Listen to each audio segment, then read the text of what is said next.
Mike, we're going to help you out. If you want to cook a romantic meal for your partner, but you're really not quite sure where to start, you want it to look impressive but not be too difficult, Josh Hillyard's here to the rescue. He's with Chef and Jeff Meals. He does this all the time. He's going to show us how to make an easy but delicious dish for your special someone. Good morning. That's right. Hi, how are you? Thanks for having me out this morning. Glad you could come. What are you making for us? So this morning we're going to do a rigatoni pasta with Italian sausage and a tomato cream sauce. Okay, what do we need to know to make this happen? What we've got going on here, it's a pretty short list of ingredients. We've got some garlic and shallots that have kind of sauteed in the pan there with a little bit of olive oil. We browned our Italian sausage. I've added a little bit of tomato paste to it. This is going to give the sauce some thickness once we add everything else to it. Just going to kind of caramelize that.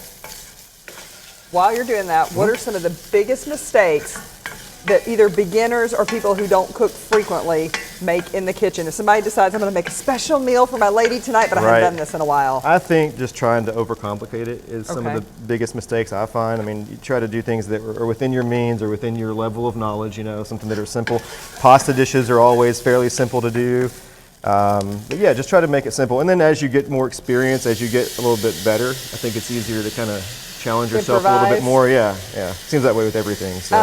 And for guys who don't cook all that often, turning the stove up as high as it will go does not make it really go faster. It just makes it burn, right? It makes it burn, and it makes it really, you can set your fire alarm off sometimes if you're not careful. Yeah, that's not good. Yeah, we don't want to do that. But yeah, I think just following some instructions, finding a recipe online, finding something that you can use as a guideline to guide yourself through it. I think that really helps. My mother used to always say, if you can read, you can cook. But there are some recipes that get really complicated. So what you're looking for, if you're not going to try this one, we'll put this recipe online so you can make it at home. But a short list of ingredients is a good starting point. Short list of ingredients. Simple things. Yep, ingredients that you're familiar with. You know, if you like to grill, obviously there's so many options at every grocery store of things that you can find. But again, just finding stuff that you like, and there's so many resources online, or cookbooks, you know, there's so many, or maybe your mom's cookbook or something like that. There's so many resources that you have to be able to find stuff. So. This is already almost done, isn't it? It is, it's close. So what we've done here, we've added the diced tomatoes that we've blanched and peeled all the seeds out of. We've added that back into the Italian sausage.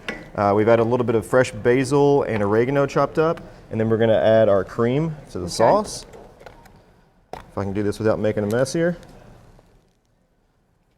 And then the rest, like I said, the recipe is online. All right. A little bit of cream. It's going to make it nice and rich. It is. It's going to pull it together. It's going to add a little bit of I will help you out. there. Yep. We add the pasta to it. Sorry. Set your plate here. So just whatever pasta you like, right? Yeah, the rigatoni works well with this. The rigatoni is a pasta you can use with the cream sauce, with the tomato sauce, penne. You know, any kind of short noodle that's got ridges on it would work really well. Okay. And then we're just going to add this right to the plate here. All right, I'll let you plate that up, and we'll put this recipe on our website. We'll also connect you with Chef and Jeff, where Josh works, because they can make your food for you. He does this as a private chef, and they offer some online options where you can order ahead. And then in another 30 minutes, he's going to come back and show us a nice little dessert that you can also make to impress your loved one for Valentine's Day. Thanks, Josh. I appreciate it. Amanda? It looks good. It smells great, too.